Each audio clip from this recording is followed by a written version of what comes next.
debate, miércoles, y ya estamos listos para que usted nos acompañe en esta profunda mesa de análisis política en la que ya están listísimos aquí los panelistas. Saludo como cada miércoles con mucho gusto al doctor Víctor Espinosa. ¿Cómo está? Hola, Gaby. ¿Ya listo? Porque va a ser el primero que voy a poner aquí en la mesa de discusión. Ya me sentenciaron. Perfecto. Saludo también con mucho gusto Francisco Magallón, un placer que esté con nosotros. ¿Qué tal, Gaby? Buenas tardes. Emocionado por los temas del día de hoy, muy interesantes. Así es. Pues ya lo vi que está así proponiendo todo en la lista, que no se vaya a ningún detalle. Poniendo en orden mis ideas para empezar el debate. Le hablé de usted y otra vez cayó en la trampa. No hay problema, Gaby. Muy bien, Francisco, gracias. Y también bienvenido Jorge Mesa. ¿Qué Gusto tal? saludarte. Buenas tardes, Gaby. Buenas tardes, Francisco. Víctor. ¿Qué tal? Adolfo, buenas tardes. Buenas tardes. Bienvenido. Y pues un gusto, Adolfo Alameda, llegamos al mismo tiempo. Luego platicamos de cómo llegar aquí a zona de debate, ¿verdad? Así es.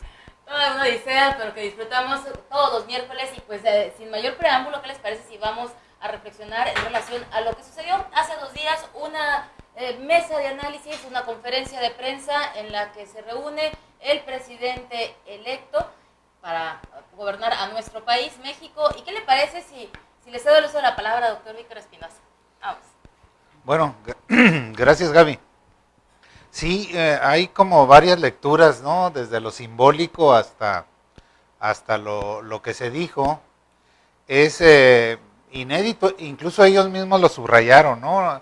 Lo inédito del encuentro, no se tenía un registro de que el presidente electo y el presidente saliente o en funciones, porque no era el traspaso todavía de poderes, se presentaran ante los medios de comunicación y después de una breve presentación, primero de Peña Nieto, de Enrique Peña Nieto y luego de Andrés Manuel, abrieron a preguntas fuertes por parte de la prensa.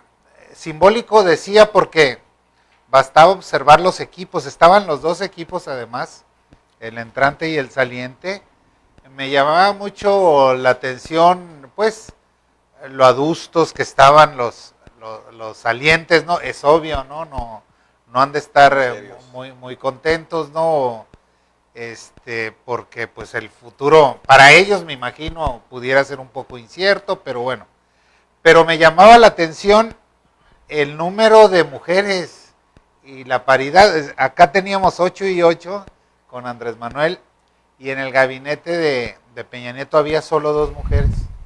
Entonces eso me llamaba la atención, me llamó mucho la atención, y perdonen por que se fija uno en esos detalles, la vestimenta tan austera incluso, no eran otros tiempos de una presentación así formal, sino que iban así como si fueran saliendo de una reunión de trabajo realmente.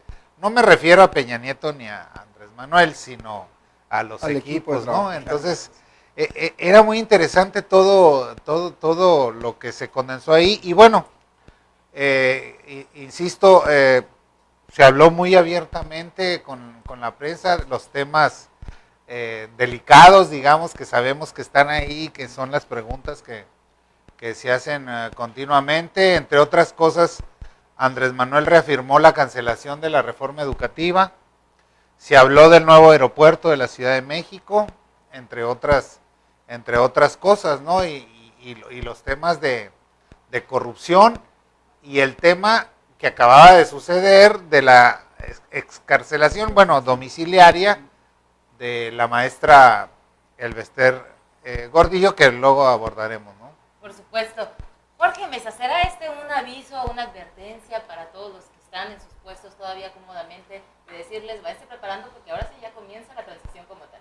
Pues buenas tardes, Gaby. De hecho, de aquí comienza la transición como tal, y como bien lo comentaba Víctor, este encuentro fue algo inédito e histórico porque nunca se había dado en la historia total de México que un gabinete 3 meses y días antes de tomar el poder o de llegar al 1 de diciembre se juntaran el gabinete del presidente electo con el gabinete del presidente constitucionalista o constitucional en funciones, y se expresaran las diferencias, porque en tiempos pasados, inclusive el mismo partido hubo diferencias muy grandes. Recordaremos lo que pasó en el 94, ¿no? Cuando entró el PRI con Zedillo. Pero esta vez también llama mucho la atención en el contraste de las ideas y de los puntos de gobierno. Por primera vez vimos las diferencias de un gobierno que va saliendo y un gobierno que va entrando. Lo que mencionaba Víctor en cuestión de la reforma, donde el presidente justificaba, que no la justificó, el presidente Peña Nieto, la reforma que dice que sigue hasta el término de su mandato, y el presidente electo diciendo que la va a cancelar, que la va a echar para atrás. De ahí de entrada miramos las grandes diferencias.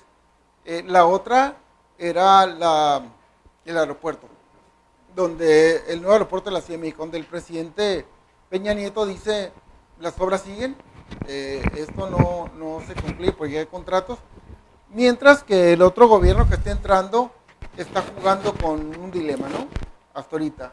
Dice, si seguimos con el aeropuerto de Texcoco o hacemos las 2 pistas en Santa Lucía, que de hecho ya hubo una interpretación de un comité técnico que mandó el MIT Research de Massachusetts, donde ya se hizo una evaluación acerca de lo que es más conveniente para el gobierno, pero eso lo platicaremos un poquito más tarde. pero sí, histórica, llama mucho la atención, da buenos mensajes también, me pareció positiva que se hayan juntado y que se hayan puesto estos dos puntos de vista. Voy a retomar esa última parte que señalas. Se da un buen mensaje. Realmente el mensaje para la comunidad internacional es: estamos haciendo esta transición en calma. ¿Qué más se quiere comentar con un momento como este que se acaba de vivir? Cedo el uso de la palabra, Adolfo. Mira, para empezar, cuando inició esta rueda de prensa, pues lo veo más como un formato rueda de prensa, ¿no? Porque, como lo comentaba el maestro, reporteros pudieron hacer preguntas libres. Bueno, queda en el entendido que fueron libres. Y queda en evidencia que realmente fue una conferencia de respeto y cordialidad de ambas partes, y efectivamente sorprende mucho el hecho de que ambas partes, porque a Andrés Manuel también se le ha criticado mucho de que cuando no están de acuerdo se pone eufórico. Y creo que esta ocasión dejó en evidencia que quizá el gobierno que viene sí está abierto a escuchar. Por lo menos eso quedó ahí.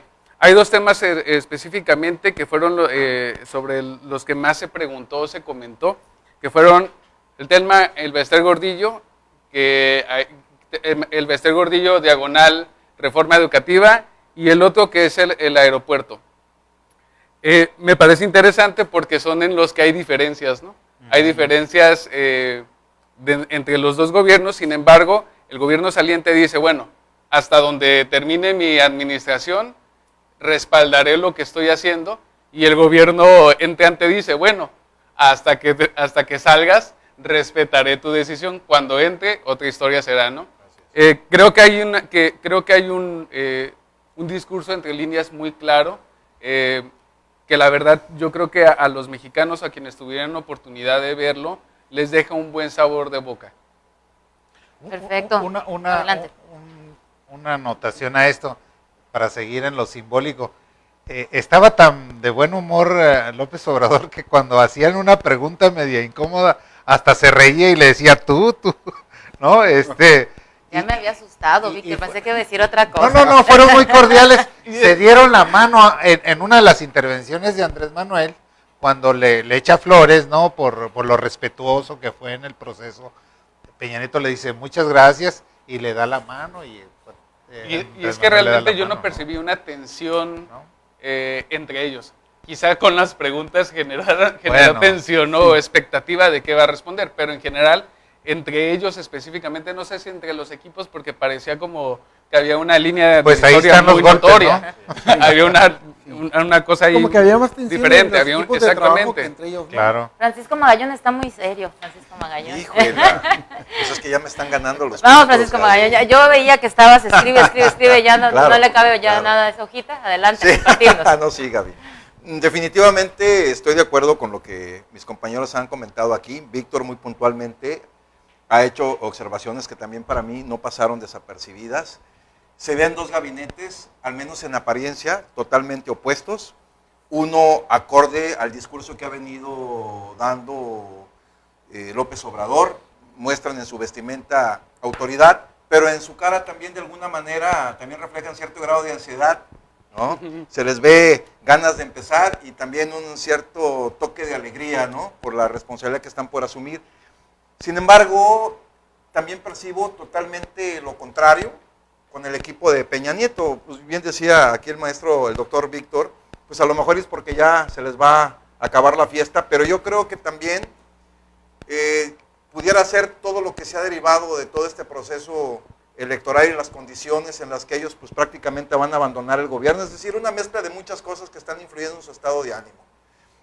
También creo yo importante resaltar los temas que están poniendo aquí, ¿no? Del aeropuerto y de la reforma educativa. Pues bueno, hay señales encontradas, pero muy firme por parte de ambos lados. Por un lado, efectivamente, Peña Nieto, como bien lo acaban de mencionar aquí, pues dice que la reforma va hasta el último día en que él esté como presidente, pero lo percibo con un tono hasta cierto punto de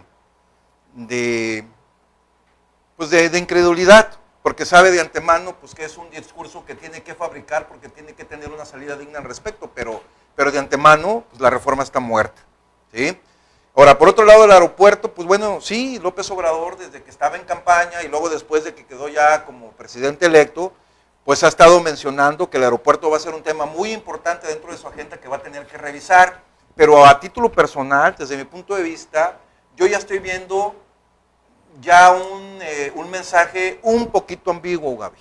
O sea, no radicalizado, pero ya no con el tono agresivo como lo venía tocando, porque cuando él era candidato, y días después de que él ya fue declarado presidente electo, él era muy contundente en decir, lo voy a cancelar y va para atrás, pero hoy, pues lo vamos a ver, lo voy a someter a escrutinio público y ya veremos a ver qué pasa. Entonces eso como que también, aunque no ha sido muy definitivo a su posicionamiento, ya como que el tono con que lo está manejando me da a mí la impresión de que vamos a terminar respetando el proyecto con algunas variantes nomás como para que digan que no le dio su toque personal y que no fue, pues de alguna manera congruente con lo que lo venía prometiendo. Por último, pues sí, con el Baster Gordillo sí estuve analizando y viendo varias veces su discurso. Viene con todo y por todo. Nos vamos a esperar, ¿Sí? porque eso entra ya en el segundo bloque de análisis. Sí, nos quiere sí me ganar quedo. Francisco, pero te No, vamos no, a dar sí la me oportunidad quedo. de que seas tú quien avance con el primer Muchas tema gracias, Gaby. en relación al Bester. Lo que sigue, que quisiera concretar, ¿será entonces en relación al tema del aeropuerto que dijo ya Andrés Manuel, no está tan fácil como yo pensaba, ya se dio cuenta todo el tema que implica y el desgaste que implicaría también dar reversa a un proyecto que hasta donde yo alcanzo a ver ya está muy avanzado? Sí, bueno, no solo con el aeropuerto que vamos a tocar, sin duda, entre los 25 proyectos más importantes que plantea el nuevo gobierno, sino creo yo que esa actitud contrasta, como dice bien Francisco, con la campaña por obvias razones. Estaba en campaña, había que generar ese discurso más agresivo, que prendiera más a la gente, pero eso también tiene su doble filo, porque ya empiezo yo a notar entre muchos que votaron por él, no, qué tibieza, o sea, con ganas de que teniendo ahí a Peña Nieto a un ladito les soltara un buen coscorrón en términos de lo que dijera a lo mejor, ¿no? Pero entonces se molestan porque no, es un tono demasiado conciliador y hay que meterlo a la cárcel, etcétera. Y uno tiene que entender que está pensando en cómo va a gobernar un país como el que recibe. Y por otro lado, la preocupación en la cara de quienes van a estar en el gabinete, pues yo la tendría también si llegara a sucederme algo así, de participar en un gobierno así, porque es un paquetote. O sea, entre lo que se prometió y lo que se puede hacer, pues puede haber una distancia muy importante, ¿no? Claro. Porque por muy buenas intenciones que tienen, la administración pública es un monstruo. Y entonces meterte incluso al engranaje de que empiece a funcionar aquello no es un paquete fácil, no es llegar y decir, hay que conciliar, hay que someter los proyectos a licitaciones, la transparencia, esto y otro, o sea, es muy complicado y entonces yo estaría igual de preocupado, ¿no? Que los que vienen, porque insisto, hay mucha expectativa y cuando hay mucha expectativa, ¿no? Pues eso te genera una presión social muy fuerte que va a estar desde los primeros días. Si ya están diciendo, no han cumplido, ¿no? Imagínate el día que tomen posesión, ¿no? No has cumplido y ya pasaron 15 días y esto no se ha resuelto cuando la índole de problemas que tiene el país son muchísimos. No, ya lo habíamos comentado, Víctor, que el margen de maniobra que este gobierno que está por entrar iba a ser prácticamente cero. Su margen de error debe de ser, pues, casi inexistente, Pero Gabriel. fíjate, también han recapitulado porque ya tiene más elementos técnicos. El ingeniero Javier Jiménez Espriu había en un principio valorado que no era viable el aeropuerto de Texcoco y él reafirmaba que no era viable hacerlo eso y que apostaba más al aeropuerto de Santa Lucía. Ellos mismos fueron los que llamaron al MITRE, al MIT Research, y cuando el MIT Research hizo su investigación, les dijo, el que no es viable es mantener el de Santa Lucía y el de la Ciudad de México. Los dos. Los dos. Pero ahora están en un dilema. si el ingeniero Jiménez Espino dijo que no es viable el aeropuerto de Texcoco y la otra parte dice que no es viable tampoco el otro aeropuerto y nos van a poner una consulta algo que ninguno de los dos es viable, entonces ¿qué vamos a elegir? Ese es un tema muy importante porque hay temas, bueno, yo recuerdo muchas entrevistas que tuvo Andrés Manuel, de hecho hay una ahí en Milenio, que se pusieron los humores muy fuertes en esa entrevista, porque él respondía para todo, hagamos consulta popular. ¿Está de acuerdo con el aborto? Hagamos consulta popular. ¿Está de acuerdo con tema de LGTB? Hagamos consulta popular. Y bueno, al final del día hay temas, creo que no se necesitan pasar por consulta popular, principalmente el tema de derechos, pero no se necesita consultar para ver si la ciudadanía está de acuerdo con los derechos de las personas. Y otro tema es el tema del aeropuerto. ¿Por qué pones a consulta popular cuando te están diciendo tienes informes de gran valor para decidir sobre esos informes? Y digo, si se trata de consultar, que se consulten expertos, perdón, pero si a mí me preguntan cuál aeropuerto considero que es mejor, pues bueno, mi carrera está totalmente alejada de eso. O sea, yo no sé de aeronáutica, yo no sé de ingeniería, no sé de arquitectura, como para poder determinar y que me hagan una consulta a mí, y eso lo pongo desde mi punto de vista. Ahora, otra cosa, se consultan unas cosas, pero a las otras no. Un reportero le pregunta, se consulta el aeropuerto y el tema del Tren Maya. O sea, ¿Esto ya pasó? O sea, el Tren Maya ya está por hecho, ya está dado. Por eso, pero ¿a quién le consultaron? ¿Con qué antecedentes deciden hacer el Tren Maya y dicen que sí se va a hacer? ¿Con qué? ¿Dónde están los estudios? Yo creo Opinión que técnica. Yo creo que no van a poder gobernar con consultas, porque por un lado tienen que ser consultas bien hechas. El INE incluso, ¿quién la podría hacer la consulta? El INE. Pero el INE dice que, Pero el INE dice que no, que no. porque además son muy costosas para que sean realmente representativas. Entonces, yo creo que lo de las consultas, a lo mejor se hace la del aeropuerto y ya no va a haber más. Es muy complicado y muy costoso. Yo creo que lo del aeropuerto es por cómo está entrampado el tema. Si bien fue además fue una postura durante la campaña de cancelarlo, ¿no? Y creían que era viable el de Santa Lucía más el de la Ciudad de México, y por el costo que representa. O sea, el costo que representa de cerrar, si no tuviera costo cerrarlo, yo creo que ni consultaban, ¿no? Claro. Pero está invertido muchísimo dinero. Pero además, para el futuro, va a costar todavía muchísimo más por el tema de la calidad del terreno, que tienes que estarle tú que inyectando cemento para que no se hundan las pistas. Entonces, sí está muy empantanada. A mí me parece que la salida debería de ser que se mantenga, pero concesionado. Claro. O sea, y que diga entonces el gobierno, mira, no nos va a costar, va a ser lo que una falta, cuestión, porque lo que Carlos falta. Ursúa El 70% ya de comentó gobierno, ¿no? que hay una tercera posibilidad que es la Así concesión, es. ¿no? Que yo desde mi punto de vista sería la opción, quizá la mejor opción que puede tener concesionar, porque entonces ya no le va a costar. Sí, porque ayer Jiménez Estruy, por ejemplo, decía, no es lo mismo si ahorita fuéramos a arrancar el proyecto. El problema es que ahí hay 100,000 millones de dólares, ¿no? Y Invertidos. ya está avanzado el 31%. ¿Qué hacemos, no? ¿Qué hacemos? Porque por el otro lado sabemos en dónde está sentado y el problema técnico que significa. Eso ya lo tienen súper estudiado. Entonces, ¿qué hacemos en este momento? Era lo que decía. O sea, en este momento, ¿qué alternativa damos? ¿no? 13,000 millones de dólares, que de hecho es el proyecto 13,000. del Grupo Agropecuario, 13,000 millones de dólares, pero la gente de Andrés Manuel le calcula que son 16,000 lo que va a costar el proyecto. Entonces ahí hay una diferencia en cuanto a proyección de Bastante costos. significativa.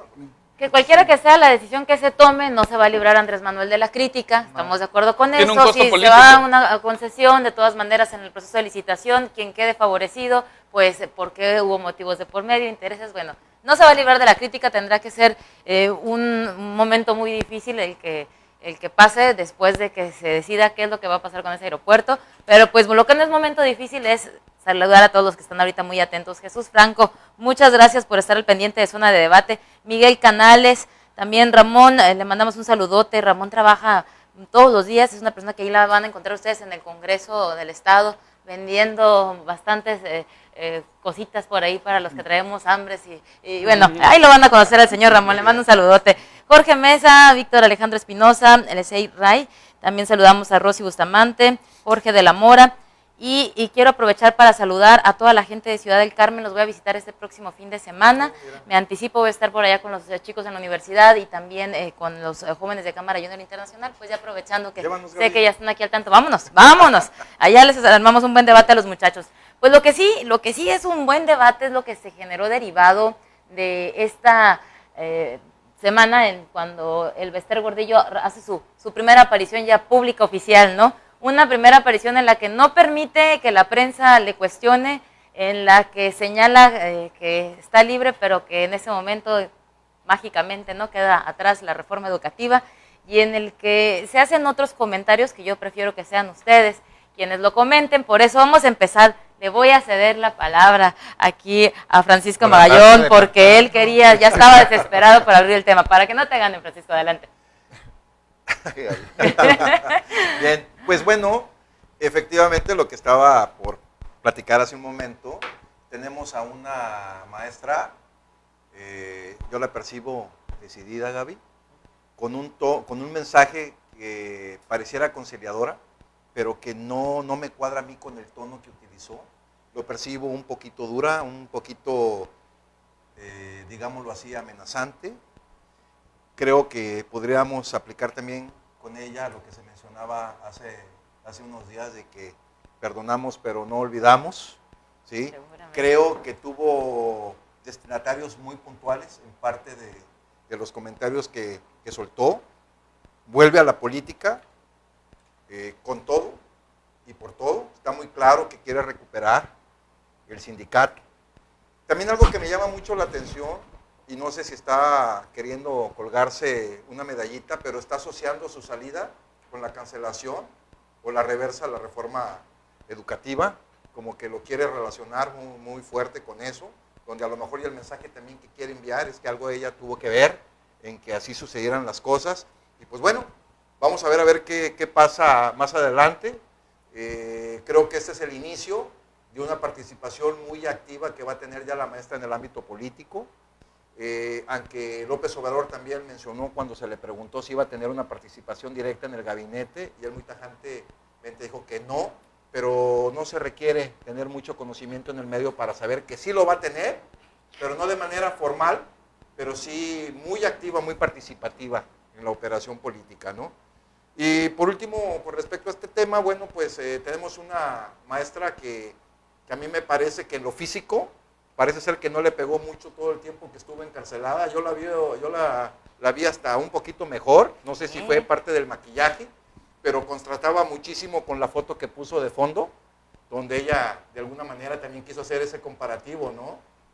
Del antes y el después. Pero yo creo que no sufrió tanto en la cárcel, a mí al menos esa impresión tengo. Pues si la cárcel fuera mi casa, pues tampoco sufriría tanto, la verdad. Y con médicos y especialistas, y con médicos y especialistas, ¿no?, alrededor, atendiéndome, sin estar expuesta a los riesgos, con alimentación garantizada. Pues bueno, yo creo que muchos que están ahorita en la penitenciaría quisieran ese tipo de atenciones. Totalmente de acuerdo. Pero bueno, ella se señaló víctima de persecución política y también ofreció incluso disculpas, si mal no recuerdo el mensaje, a quienes como ella, otros maestros habían sido víctimas de estas secuelas que derivaron del proceso que ella enfrentó. ¿Qué podemos opinar al respecto? Vamos contigo, Víctor.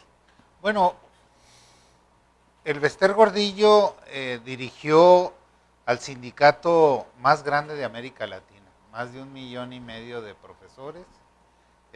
No hay un sindicato tan grande y tan fuerte como el que ella dirigió, en un momento en donde el corporativismo mexicano era bien visto por parte del gobierno. Es decir, yo te apoyo con los trabajadores, ¿no?, lo que necesite el partido, y tú me das prebendas. Y así funcionó. Eran las simbiosis que les funcionaban. Claro, no era un sistema en donde el Bester se impusiera rajatabla a los trabajadores, lo hacía a través de concesiones. Y por eso en el viejo sindicalismo mexicano corporativista, los trabajadores estaban de acuerdo. O sea, ok, voy a la marcha y voto por el PRI, pero a cambio tengo mi plaza, tengo los que tenían cargos importantes como los inspectores y todo esto, Su torta y su refresco. metían a Ay, no sus puedo decir más. parientes, Doble etcétera. plaza. Es decir, ella gozó del apoyo de los trabajadores. Ahora, quienes son los disidentes es la Coordinadora Nacional de Trabajadores de la Educación, y entonces para Andrés Manuel es otro reto, porque él no puede tan fácil decir, bueno, que me apoye el Bester o la meto al gabinete, sería suicida. ¿Por qué? Porque está la otra parte, que además son los más aguerridos, ¿no?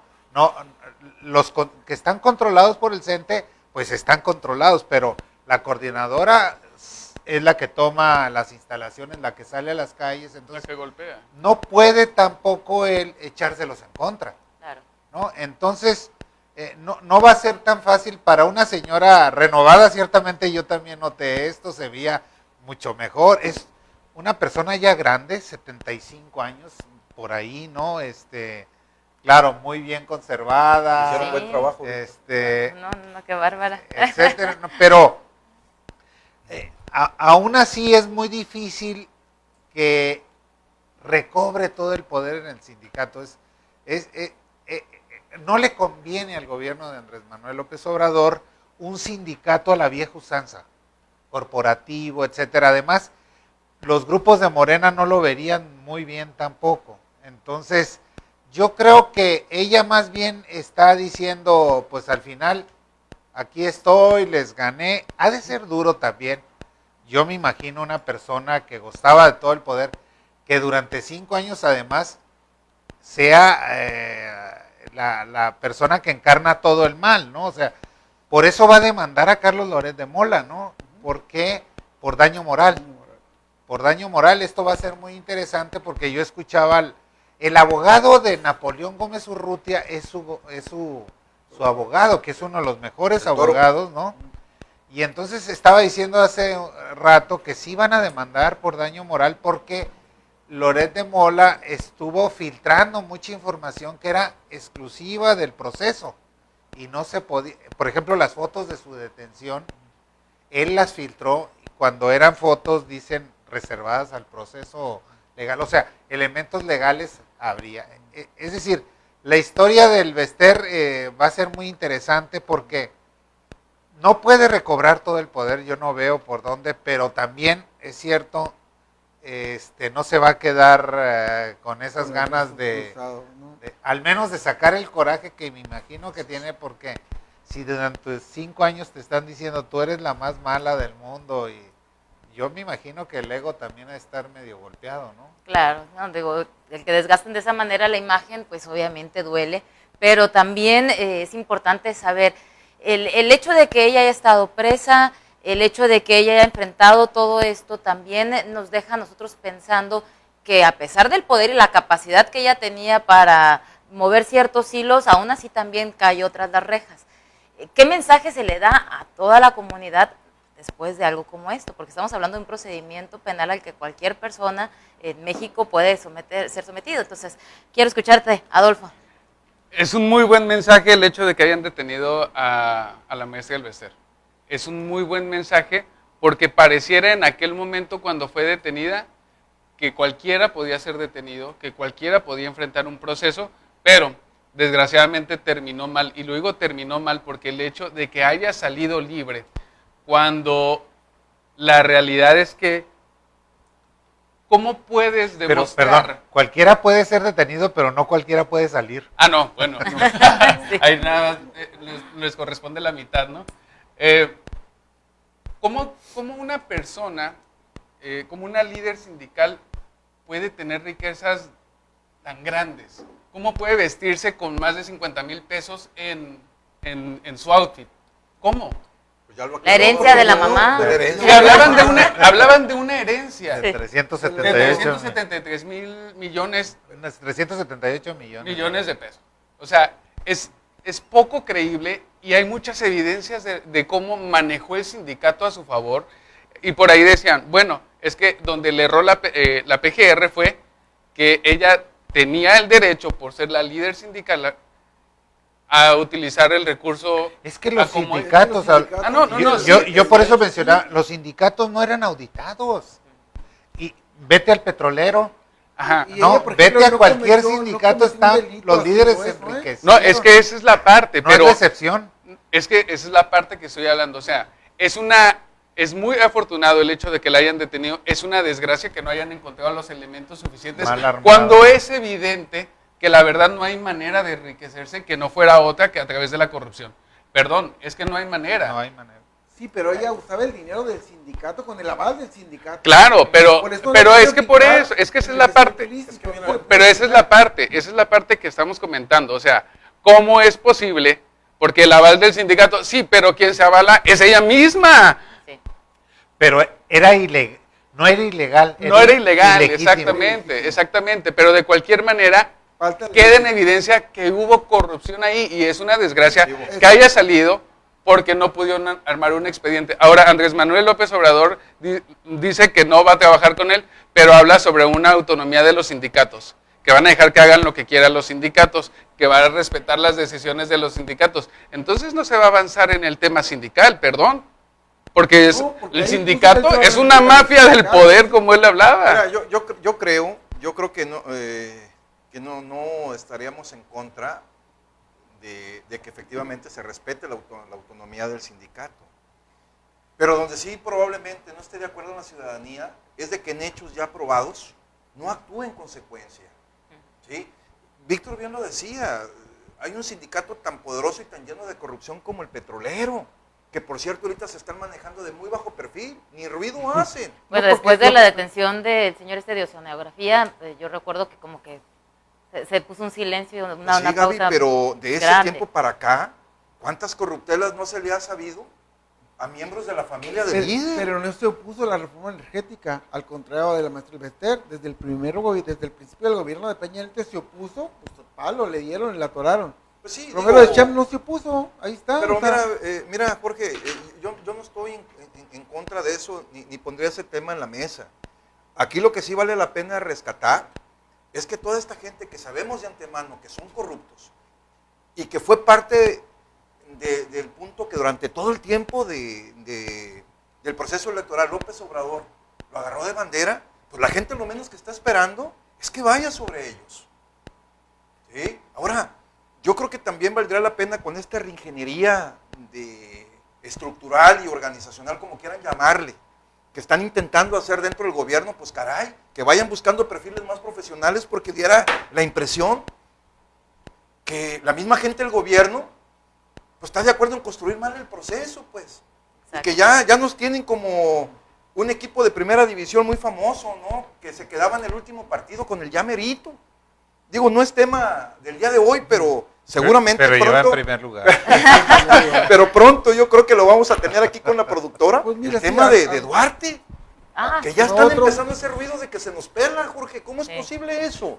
Entonces yo creo No. que... Pero es que eso es consecuencia, es que, miren, la salida del Bester, inmediatamente que dicen los medios, entonces puede salir Javier Duarte. Y bueno, si sale Javier Duarte, pues ya perdimos. Pero ya está un... Hubiera Ya pueden todas las salir evidencias, todos, ¿no? En casos que son tan obvios que hay una comisión de un Exactamente. delito, al momento de la integración, lo sabemos, quienes somos abogados, pues es básico, es elemental, pero ¿por qué si ya saben desde antes?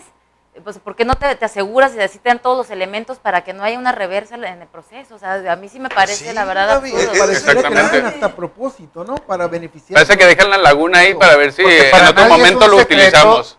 Que la ley se utilizaba para los enemigos y para los contrarios, para ciertos chivos expiatorios, porque por mucho tiempo se negaron a actuar sobre los gobernadores, porque además fueron puestos como ejemplo de los nuevos gobernadores, ¿no? Los Duarte, el de Chihuahua, y todos estos nuevos gobernadores, el de Quintana Roo, Nayarit, Nuevo León, Nuevo Nuevo León, León. todos fueron presumidos como los nuevos gobernadores, ¿no? Cuando empezó el Sí, gobierno. sí, me acuerdo perfectamente de esa Peña famosa Nieto, fotografía, ¿no? Que se Entonces, tomaron. yo creo que ahí hay un tema de justicia en el sentido del poder judicial, ¿no? De que se tiene que también revisar la actuación de los procedimientos y quienes están enfrente. Por eso el fiscal es muy importante, el nuevo fiscal, ¿no?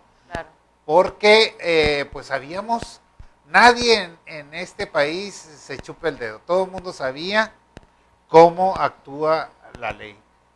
¿Se acuerdan de aquel famoso documental El presunto culpable, ¿no? Que fue escandaloso, el caso, y hay muchos casos, Florence Cassés, o sea, una serie de cosas que se arman, ¿no? Cuando quieren hundirte en la cárcel, no hay forma de O como que distractor salgas, ¿no? político por algún Como distractor, tema también. entonces, pues ese es un tema pendiente muy serio, ¿no? El del Poder Judicial, ¿no? Así como los otros poderes que tendrá que, si bien no va a ser responsabilidad de López Obrador, porque él es Poder Ejecutivo, sí tiene que empujar por ahí, Claro. porque esa es la expectativa de la sociedad, ¿no? Y ahora, sobre los sindicatos que provocaste por ahí, lo de la autonomía, yo creo que sí deberían de tener autonomía, porque el depender del Estado sería otra vez volver al esquema corporativo.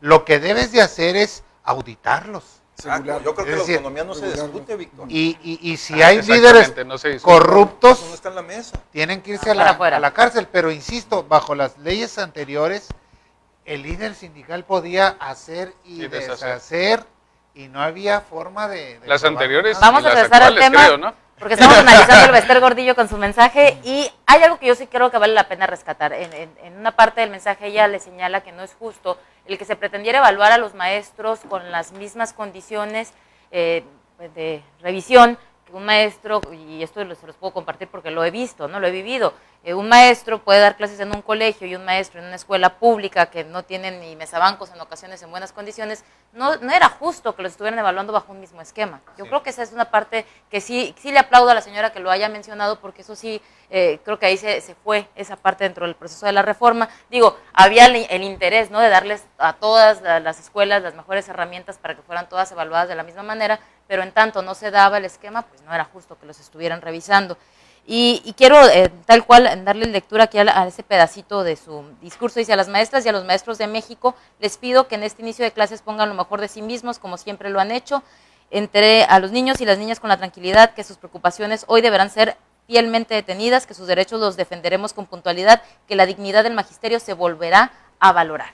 O sea, ella está diciendo, yo estoy al frente. O sea, el mensaje para mí sí fue muy puntual. Yo creo que empieza la campaña de la maestra Albester para retomar el poder en el sindicato, y mensaje que dio al inicio de su campaña, que la vamos a ver retomando su músculo Ella es político. presidenta vitalicia. Sí, sigue tomando. O sea, ella tiene el cargo, no se lo quitaron. No, por O eso sea, ella lo puede legalmente retomar el ella cargo. puede retomar su músculo político. ¿Para qué? Para empezar a hacer, volvamos otra vez, trabajo político en lo que llega a la toma Andrés Manuel y mover sus piezas. Bueno, pero empezar ahorita creo que no va a empezar, creo que va a continuar, porque por ahí se presume que ella, desde allá donde estaba, operó para que Andrés Manuel lograra tener una parte de su músculo. Entonces, decir que va a operar apenas, no, Ese yo creo siempre que ha eso sido ya un es tema que ha pasado. utilizado Y en la todas las verdad es que elecciones. siempre le ha apostado a los ganadores, o sea. No, pues Sí, pero es coincidencia, por ejemplo, los dos eventos que sucedieron, ¿no? Su excarcelación con su el documento que les dan de mayoría, ¿no? Que ganó. Y la constancia de mayoría. Y su rueda de prensa con la rueda de prensa de los dos gabinetes, donde parece que se estaban comunicando, mientras Andrés Manuel decía: la reforma la vamos a derrumbar, no sigue más.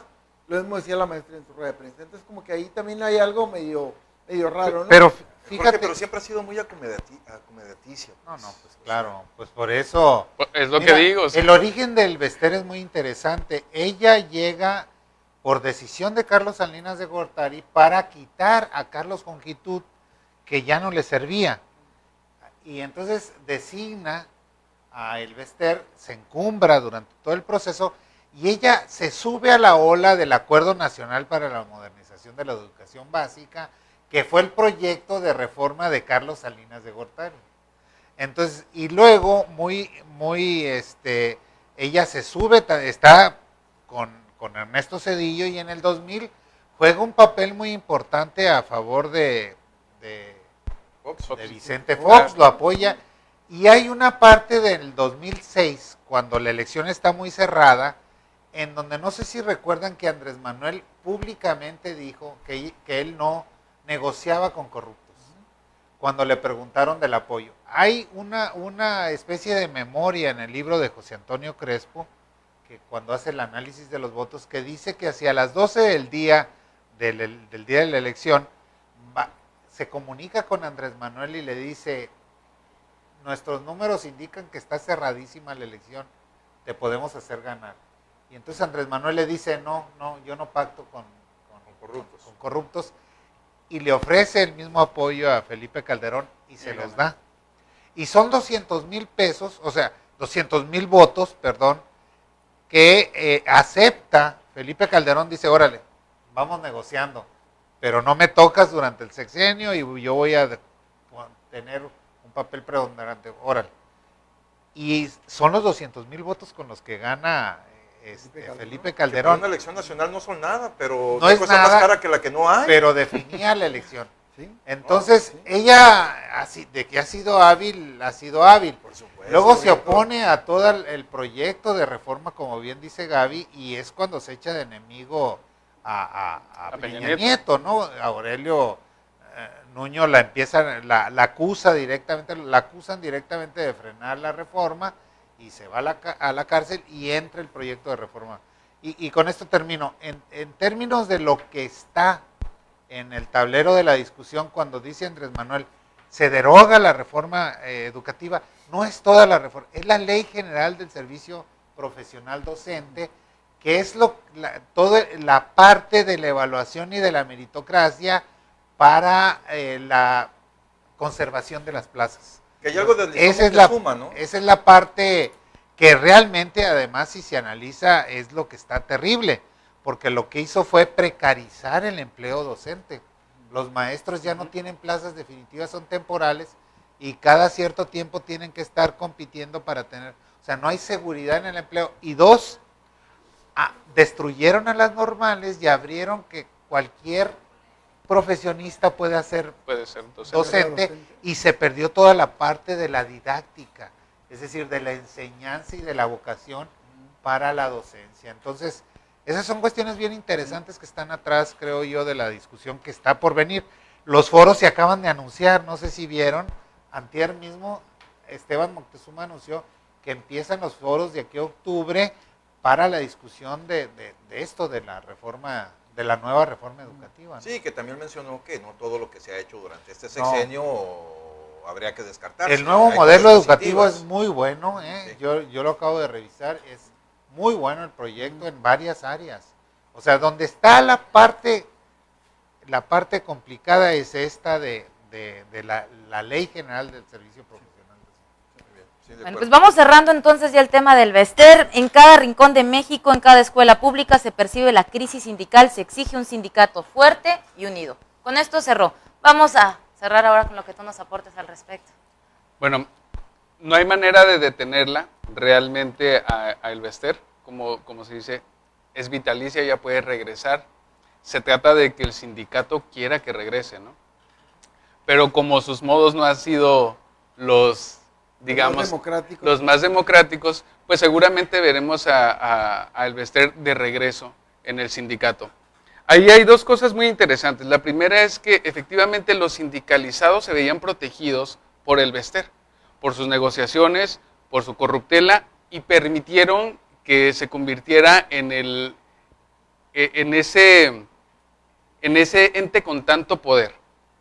Hoy está derrocada, al final de cuentas la logró derrocar Peña Nieto, pero eso no quiere decir que los intereses del sindicato no sigan estando, digamos que los intereses del sindicato no se le sigan apostando a El Bester, porque se le han apostado durante tantos años que también sería un poco ilógico pensar que no se le seguirían apostando cuando hoy tenemos un sindicato que la verdad está muy golpeado por una reforma educativa que no midió en su totalidad los alcances y que puso, y de hecho quizás apartó al maestro en su totalidad de la figura que tenía el maestro. Entonces yo creo que El Bester va a regresar. ¿Qué hará Andrés Manuel López Obrador con el tema de la autonomía y respetando los derechos del Bester, pues bueno, eso ya será otra historia, ¿no? Estará planeando una candidatura al Bester. ¿No lo dudas? Digo, todo puede pasar en la tiene su política, partido Jorge. ahí, pues tiene su partido ahí, Nueva Alianza, ¿no? Que es su brazo político. Que está vivo pero Pues muerto, ¿no? Que se alió al PRI. Y que Es salió una al de las PAN. dos. Es lo ¿Todavía más vives? lógico, ¿no? No, pero ahora en esta elección Ah, sí, fue sí, en sí, alianza sí. Sí. con el PRI, apoyó a mí. Están serios más problemas lógico. ese partido ahorita. Porque estaba también solo, pues estaba su mamá en la cárcel de Nueva Alianza. Estaba y huérfano. el PRI estaba Está a huérfano. punto de perder el registro. Así es. Entonces no descartemos esa posibilidad. Lo que sí hay que ver si Andrés Manuel tiene tolerancia con ella o de aquí al 1 de diciembre le da un estate quieto como mandando señales de que no tiene injerencia en el gobierno, en su sindicato, pues va a tener injerencia. No Pero le van a dar juego, porque Pero dentro del gobierno sí hay que ponerle como un estate quieto, ¿no? Una distancia. No tiene injerencia. Contigo concluimos, entonces ya, Jorge, te quedas con esa última Yo palabra me quedo con por hoy. esa. Vamos entonces con Hasta Francisco ahorita. Magallón, adelante. ay, Gaby, déjame. No, hasta tomar agua agüita. tomó porque dijo, vengo con todo Sí, para cerrar bueno, hoy. rápidamente, la diplomacia que estamos viendo en la forma como está interactuando el equipo de Peña Nieto con López Obrador, creo que es bastante buena para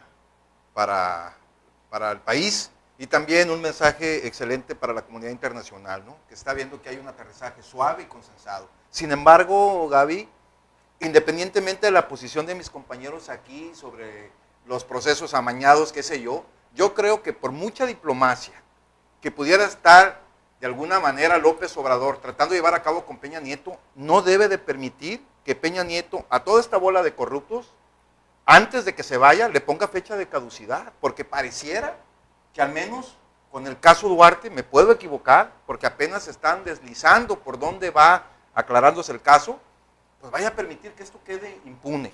Entonces yo creo que esas gentes que están debidamente identificadas, estén amañados o no los procesos que la misma ley contempla, yo creo que sí tienen que aplicarse a fondo y no permitir que estas gentes queden libres. También se tocaba aquí el tema con respecto a la falta de herramientas que los profesores que ejercen su profesión en el sector público con respecto a los privados, pues también están escasos. Pues sí, Gaby, sí están escasos, pero yo creo que por un lado sí tenemos que exigirle al gobierno que los dote de más herramientas y más capacitación, pero que también los actos de corrupción, que los mismos líderes que están involucrados en la asignación de ese presupuesto, pues tampoco los desvíen, porque hay un poquito de cada cosa. Por un lado, lo que sí el gobierno no provee, y luego por el otro, de lo que provee, muchas cosas se quedan en el camino. Estoy hablando de los dineros, para no darle tanta vuelta al asunto, estando el piso tan parejo. Y por último también, pues sí, también se tocaba el tema de que el Bester regresa y viene por lo suyo, pero no debemos de dejar de lado que también hay un sector de profesores que están deseando que llegue, porque están inconformes de cómo fueron liderados. Tuvieron durante todo este sexenio a un encargado del sindicato, falto totalmente de carisma y de negociación.